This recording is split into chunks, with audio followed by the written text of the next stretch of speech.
Hello, and welcome to Caveman Only, Underground Only Ironman, and D-list RuneScape celebrity. What are his rules? Does he have rules? Let's find out! Hey guys, this is Caveman Only. First of all, I'd like to thank you for sticking through that cringy intro with me. Hopefully too many of you haven't clicked away from the video yet. But I'd like to welcome you to my FAQ answering session. Now, the point of this video is answering all of your frequently asked questions that I've received over the lifetime of my account. Over the course of the last 2 months or so, my YouTube channel has really taken off. It's been a pretty amazing exponential growth. And with that, though, of course, comes the bombardment of questions related to my account. I totally understand, and, but I just want to put this video out there as a resource for newcomers and also as a reference for me to give to newcomers if they have questions that they would like to have answered, and I'm not available to answer that question immediately. So this video here is going to be more of a podcast style. There's not going to be a whole lot happening on the screen, just kind of the questions that I'm talking about at the time. Feel free to skip around this video as much as you like. I'm going to have some links in the description for timestamps related to the general theme of the questions I'm talking about at the moment. So if you don't care about general FAQ or skilling stuff and you want to skip straight to the bossing and PVM and Slayer questions, you'll be able to do so. But anyway, sit back, relax, enjoy a Scape Sesh or something as you're listening to this video, and I hope you enjoy. General FAQ. Question: why so many exceptions? So I'm starting with this question because it was the most upvoted comment on my latest progress video, and it's a valid question. So basically, people are wondering why I just don't allow myself to travel on the surface as much as I need to, just not gaining anything meaningful on the surface like experience, items, etc. That way I could access any underground content, no questions asked. And the reason I don't play this way is two reasons. First of all, I don't find it very fun to play that way, and second of all, I don't find it very challenging. So take, for example, the Edgeville dungeon. What I did for my account early on was I did mining and smithing for approximately 6 weeks straight in order to make 5,000 steel plate bodies, sell them to the general store in order to earn 5 mil cash to unlock the Edgeville respawn. So instead of doing that, I could just walk there. That doesn't seem very fun or challenging. So in other words, the reason why I've made these exceptions for my account, namely the Edgeville dungeon, the Corinne teleport spell unlock from the Arceus library, and then running above ground to get to Slayer caves, I do that to try and preserve the difficulty of my account. And also, with certain areas being locked behind pretty high either cash or skill requirements, it makes it a lot more fun to play that way. That way I have milestones that I can work towards in order to make the progression on my account seem a lot more meaningful. So I'm not just going to run anywhere above ground as long as I'm not doing anything on the surface level, because I don't find that very fun or very challenging. So I'm sorry if that disappoints you guys. It's just, at the end of the day, it's just the way I want to play the game, and if you find that not in the spirit of what I am doing, then that's okay. This series might not be for you, but I set certain areas behind certain goals or milestones. That way it's more fun for me personally, and it's also more challenging for my account overall. Question: can you ever go to the surface? So kind of as a follow-up to the first question here, yes, I can go to the surface level, but I try and minimize the amount of time I spend on the surface level as much as possible.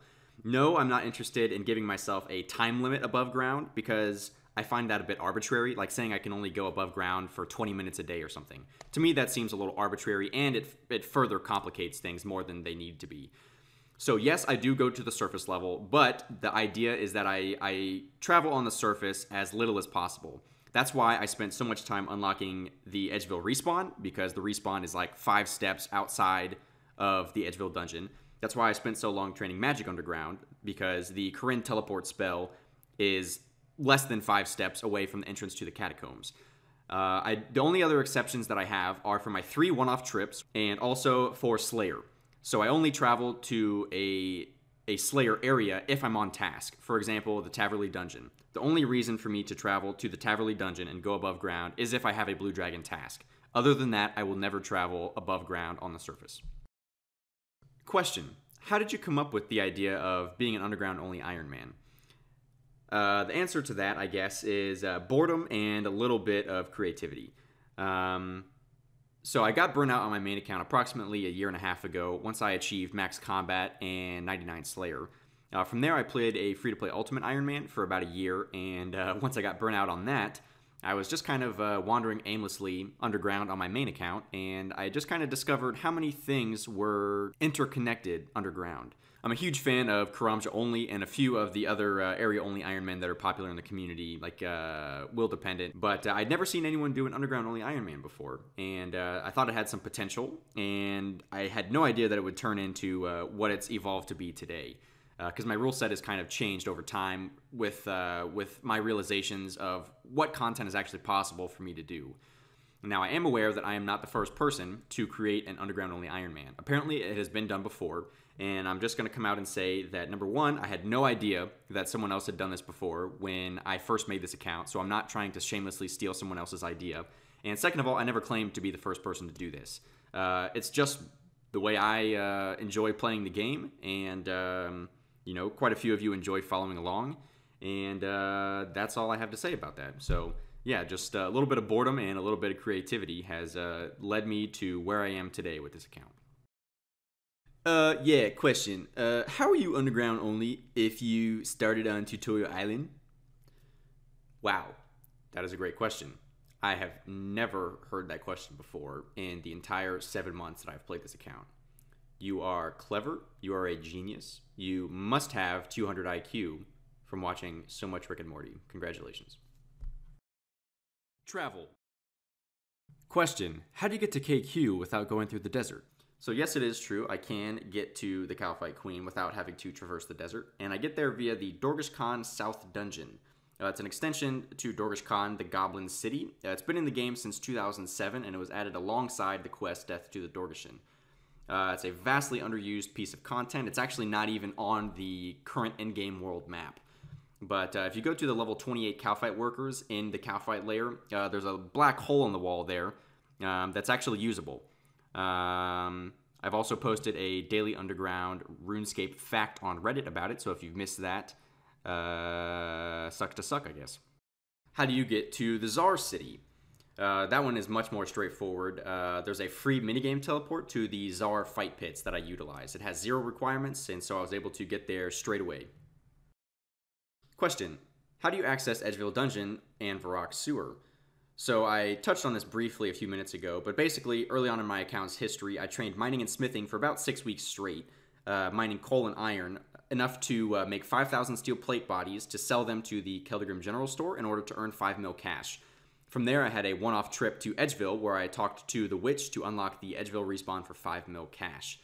Now, as far as the Varrock Sewer goes, I could not access that until I achieved level 51 agility for the pipe shortcut to the Moss Giants, so I trained from 23 to 51 agility on the Edgeville Monkey Bars underground. It's actually not as bad as it sounds. Question. How do you get to different Slayer locations, like Taverley and the Ice Dungeon? So as I touched on earlier, basically my only above ground travel exceptions are for Slayer. Now, in order to get to the Taverley Dungeon, I use a minecart to go underneath White Wolf Mountain to the pass that you use in the fishing contest. Then I come up on the east side of the mountain and run to the dungeon from there. As far as the Asgardian Ice Dungeon is concerned, I use the free minigame teleport to Pest Control, take the ship back to Port Sarum Dock, and then I run from there to the Asgardian Ice Dungeon entrance. And again, the reason I'm using these particular travel methods is to reduce the amount of above ground travel time. So these are the fastest possible ways for me to travel to these locations that I know of. And finally, what about the catacombs? So basically, I trained my magic level to 66 underground, and with a +3 boost from a wizard mind bomb, I have level 69 magic, which is the level you need for the standard teleport spell to Kourend. Then I had a one-off trip to the Arceus Library to find the teleport incantation book, and from there I unlocked access to the catacombs indefinitely. Quests. Why do you have 20 quest points on your account? That's not underground only, account ruined. So I get this one quite a bit. Basically, the questing that I did on my account was to make training skills and travel feasible for my account. I did Druidic Ritual, which is common for all area-only Ironmen to train the Herblore skill. I did the very first part of RFD in order to unlock the cooking skill via the chest in the lumbered cellar. And then finally, all of the other quests were prerequisites for another slice of ham, which unlocks the train that runs between Keldegrim and Dorgesh Khan in order to make travel between those cities feasible. Question: will you ever do barrows? Now, this is one of the, I would say, probably top 3 most frequently asked questions from my account, and unfortunately, the answer here is no. I have not done the Priest in Peril quest, which is what you need in order to unlock any content in Mauritania. So unfortunately, that means no barrows, no tasks in the Slayer Tower, no Mortmire Swamp, no content in Mauritania whatsoever. So what about Lost City, Fairy Rings, Xanaris, etc.? First of all, if we're talking about Xanaris, it's technically not underground because lore-wise it is actually the moon of Gielinor. Aside from that, though, I don't want to do any more questing than what is absolutely required and necessary for my account to make progress. I think Fairy Rings would make my account way too easy, and it would give me access to areas I don't currently have access to. And the above ground prerequisites for the Lost City quest and Fairy Tale Part 1 and 2 is just too much for my account. As I said before, the amount of questing that I have done is like bare minimum in order to make my account feasible, and anything beyond that I consider unnecessary. Question: can you access God Wars? This is actually a quest-related question, not a PVM question, because in order to have access to God Wars, you actually have to do the Death Plateau quest. And again, as I've reiterated here several times, I'm not planning on doing any more questing for my account, just in order to preserve the difficulty and the integrity of the account, because the more time I spend above ground, the less underground only I actually am, you know? So unfortunately, no God Wars for me either. Question: can you do Tears of Guthix? Now this one makes sense because it is underground, of course, in the Lumber Swamp Cave, but I actually cannot do Tears of Guthix because the quest unfortunately requires 43 quest points in order to even start the quest.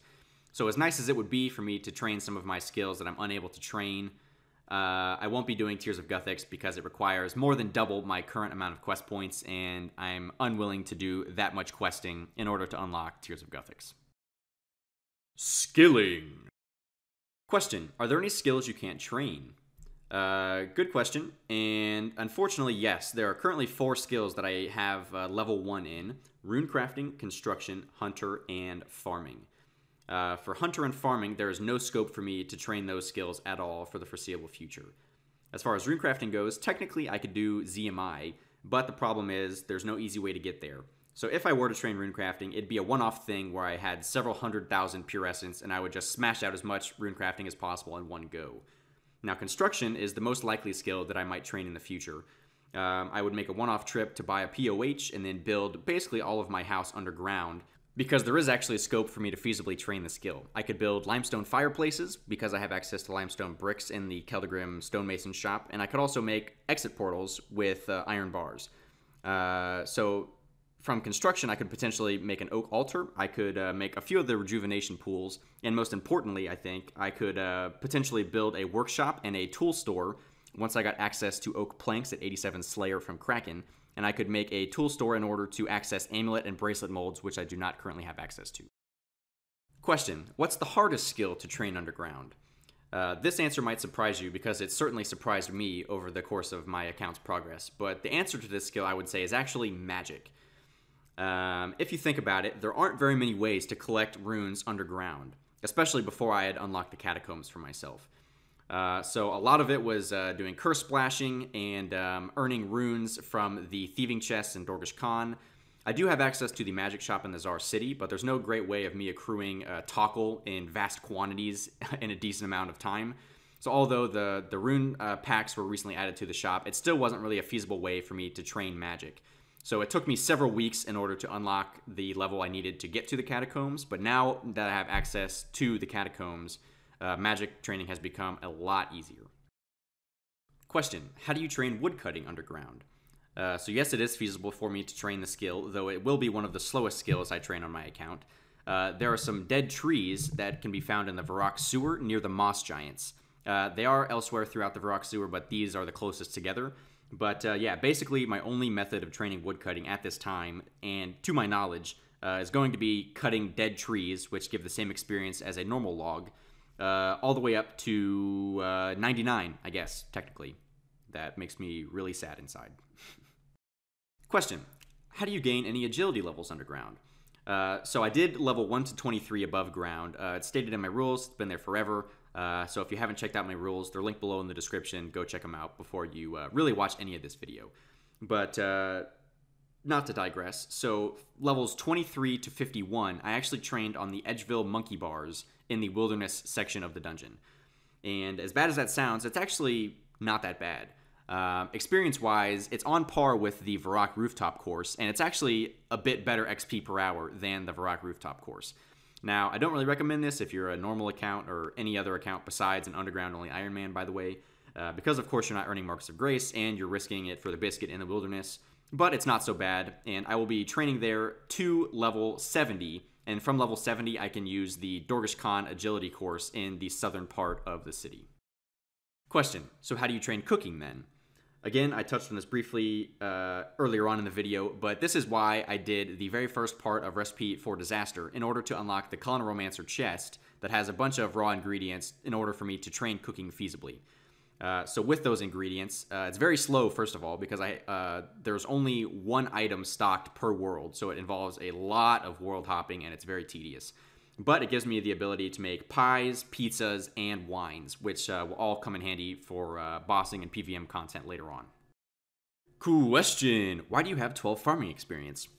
So yeah, funny story. When I first got to Keldegrim, I discovered that there was a farming patch there. It's a quest patch for Keldegrim hops. It's used in the Forgettable Tale of a Drunken Dwarf quest. And I thought, oh, that's great. I'll be able to get some passive farming experience on the account just for the lulz. Turns out that those weeds actually do not regrow. So I have a whopping 12 farming experience on the account. Now, I have requested for them to fix that so that the weeds would regrow. But Modash has said if they do that, it will only work post-quest, which means, unfortunately, no farming content for me for the foreseeable future. Feels Caveman. And the final skilling question, what the hell is swamp weed?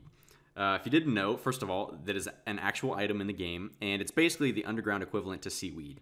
In other words, I can use it on a range to turn it into soda ash and use that as an ingredient in making molten glass. Slayer.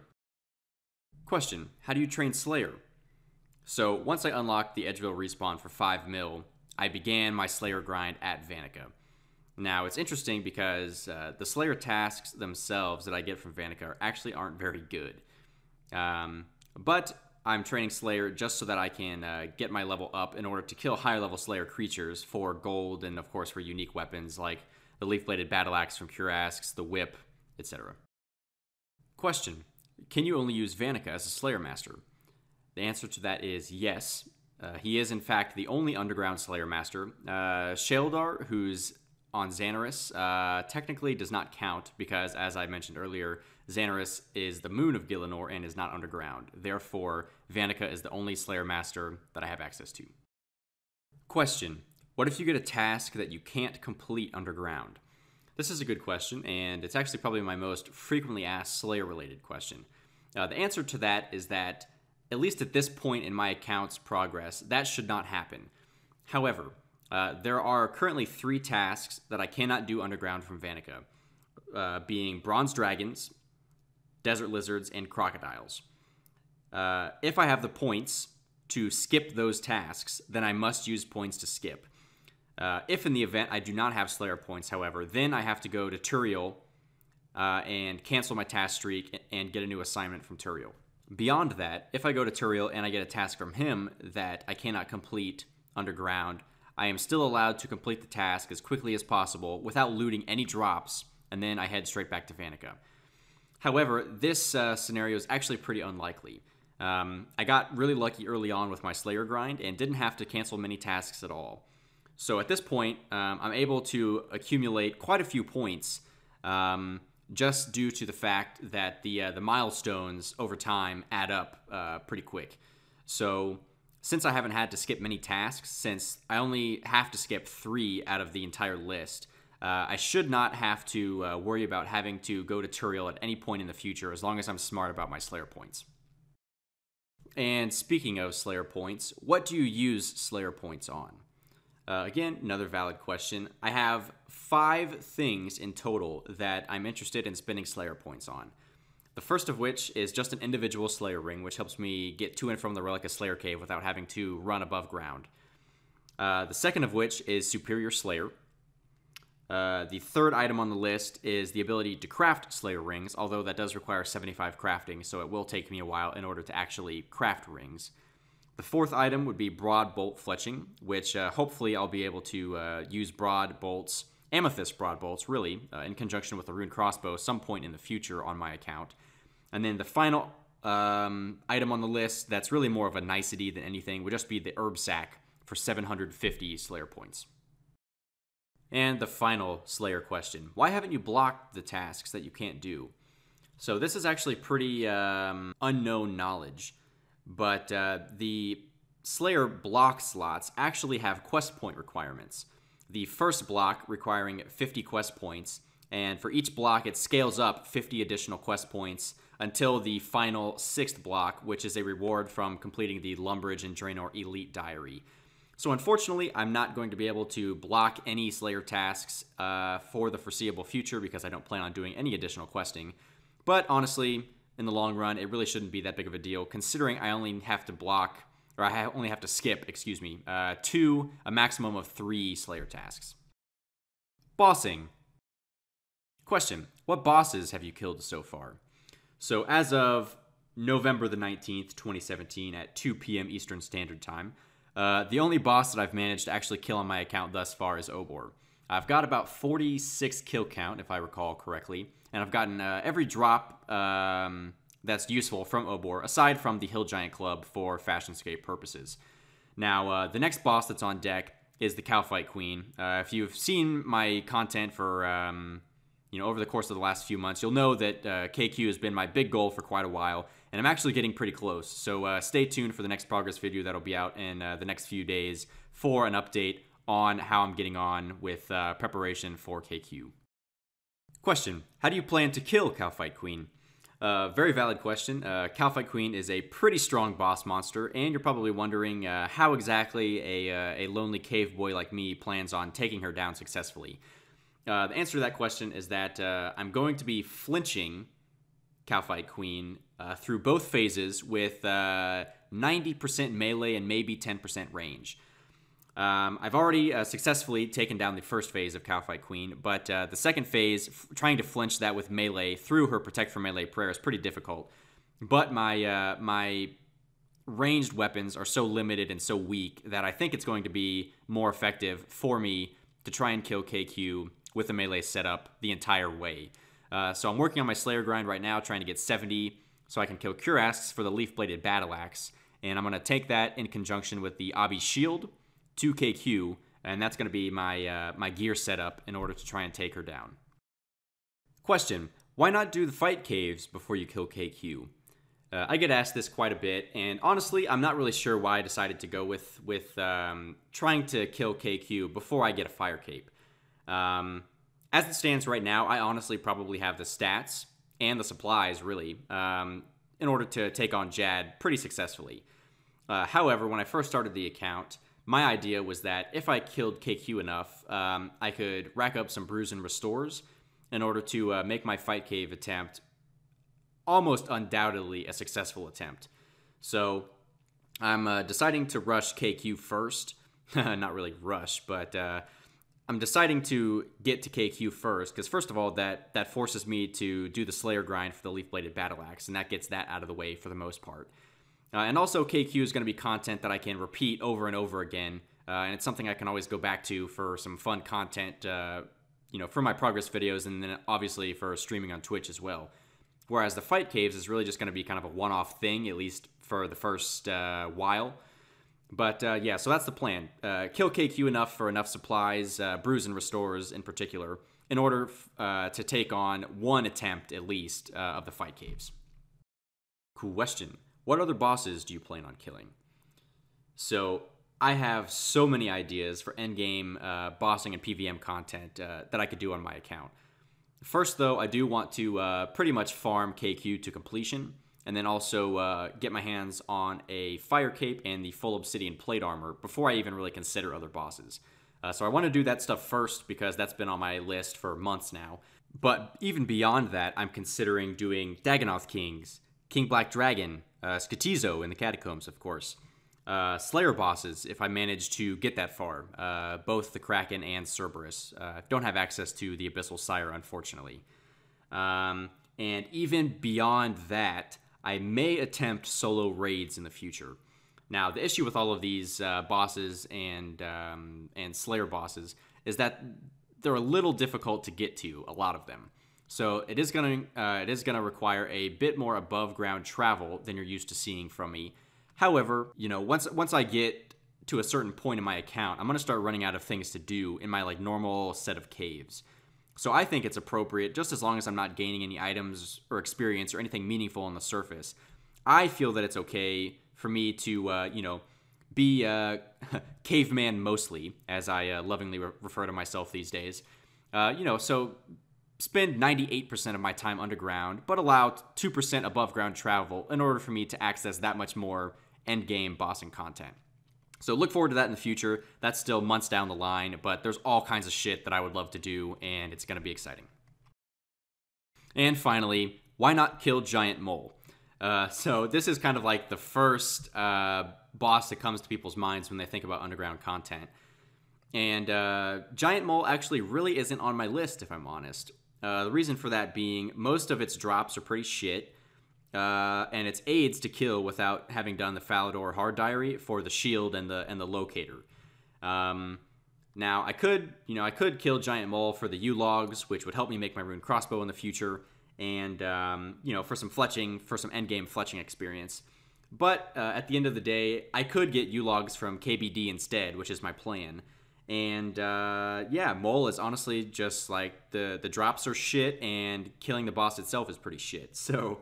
The only thing that I would like to have from the Mole would be the pet, because I think that would be the most appropriate and immersionscape pet for me to have. But it's not really super important for me.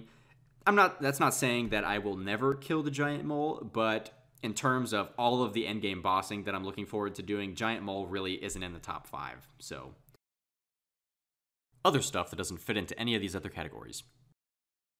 Question: can you complete a clue scroll? So this has been a very, very side goal of mine for quite a while. And I am approximately 8 months into my account at this point, and I have yet to complete a clue scroll of any tier.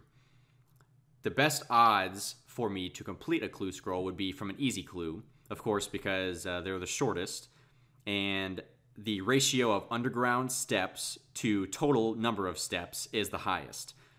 In other words, out of a total 141 easy clue steps, I can actually complete 7 of them. Now, 2 of them are actually above ground, but they're right at teleport spots that I go to frequently, which would be the Edgeville respawn and the catacombs. There are 2 dig locations that are right there at the teleport, so I consider those fair game as well. I've done a total of 117 easy clues so far, and I haven't completed a single one. The best odds of me completing a clue scroll would be a 2-step easy clue scroll, and the odds of completing that are way less than 1%. So, in other words, theoretically, statistically speaking, it is possible, but the odds of me completing a clue scroll are basically 0, so don't hold your breath. Question: how do you boost your magic level? So if you're familiar with my content, which I'm sure if you're watching this video, you probably are, but I unlocked the catacombs for myself at 66 magic by unlocking the teleport incantation book in the Arceus library. That way I could use the teleport from then on out. But the standard teleport spell requires 69 magic. So the +3 boost came from a wizard mind bomb. And my mind bombs actually come from the basement of the Birth Orb Games room. The minigame teleport, the free minigame teleport, takes you straight to the basement, and the bar there stocks 10 mind bombs. So that's how I get my +3 magic boost. It's pretty convenient, and really the only use for me right now is to boost to get to the catacombs. But beyond that, the magic boosting will probably serve pretty little purpose. Question: do you have any pets? If you haven't seen the first few progress videos of mine, spoiler alert ahead, don't listen to the next 10 seconds. But yes, I do have a pet. I have the Rock Golem, got it at level 76 mining from Motherlode Mine, which is way under the drop rate. Aside from that, I don't have any other pets. Now, long term on my account, I do have plans to pet hunt. As far as skilling pets go, I can get my hands on Rocky, the thieving raccoon, and I can also get the beaver from dead trees in the Varrock sewer. So rip my life there. Aside from that, I would love to have as many other PVM and boss pets as possible. The Cowfight Princess, the Jad pet, Skotos from Skatizo, the Slayer boss pets if I manage to get that far, the Dagonoth pets, the Prince Black Dragon. So the amount of pets that I could get my hands on theoretically is actually pretty high. So yeah, that's coming down the pipeline. 2019, 2020, something like that. So I guess you can have that to look forward to. Question: what do you use your experienced lamps and books on? So at the very outset of my account, I was using my lamps and books on Slayer, and that was for the sole purpose of getting to level 7 in order to kill cave bugs for Herblore secondaries. That way I could train my Herblore skill to level 10, which was a quest requirement for Dig Site, which was a prerequisite for another slice of ham. So kind of a convoluted process there, but once I got that done, all of my books and lamps since then have been put on Herblore. And they'll be put on Herblore for the foreseeable future because as most other normal Ironman accounts, Herblore is basically the hardest skill for me to actually gain meaningful experience in, although it's one of the most useful skills. So all of the lamps and books for the foreseeable future going to the Herblore skill. Question: do you ever plan on doing more underground content? I love this question because the answer is always yes. If you're familiar with my account, which, again, if you're watching this video, you at least know of me. But the cool thing about my account is that, as long as I'm like 98% underground, I can get away with, doing basically whatever I want. So I'm always open to new ideas, new suggestions, new content for me to explore. One of the increasingly popular suggestions is for me to actually do the Barbarian Assault minigame for the various rewards, whether it be the fighter torso, the gambles, what have you. So the answer to this question is that yes, I'm always open to new content, new ideas, new things to explore, new ideas for community events, etc. So that's one of the great things about this account is that over the months, it's evolved with my progress. And it's made it a lot of fun for me to play. It's made it a lot of fun for me to share my progress with you guys, and hopefully you guys are enjoying it at least a fraction of the way I'm enjoying it. So yes, I plan on doing much more underground content in the future. And one final sellout question: do you stream on Twitch? Answer: yes. You can find me over at twitch.tv/caveman only. The link will be below in the description, so check me out and give me a follow if you're interested in seeing some live underground action sometime. Currently, my schedule is about 3 days a week, and I'm looking to bump that up in the near future to at least 4 days a week. Due to recent events IRL, I actually have ample free time these days, so I'm looking to really put out the content on Twitch a lot more frequently. I've been on Twitch for already about 5 months, I think, and I'm really enjoying it. It's great to interact with you guys live and see your reactions when I get, the PogChamp loots, etc. So I do stream on Twitch. I would love for some of you guys over here on YouTube to check me out on Twitch as well. And as I said, I will have the link to my stream below in the description. And with that, I believe I've covered all of my known bases, I guess. I know I will have inevitably missed out on several of your questions, so if you have any further questions after watching this, feel free to post them in the comments below, or you can always message me in-game as well. My private chat is usually always open. So, yeah, if you made it to the end of this video here, then congratulations, bravo. That's quite a lot of me talking to get through. But hopefully you found it somewhat informational. If you're new here, then I hope that it's clarified some things for you, and hopefully it's gotten you excited for the future of my account. The next progress video of mine will be out in a few days. I'm hoping to get it out before the Thanksgiving holiday, but if not, it'll come out shortly after that. It's been a lot of fun making this video. It's been a lot of talking to myself in my apartment by myself, so hopefully you guys find some use and some enjoyment out of this video, and I will look forward to seeing you in the next progress video. Bye!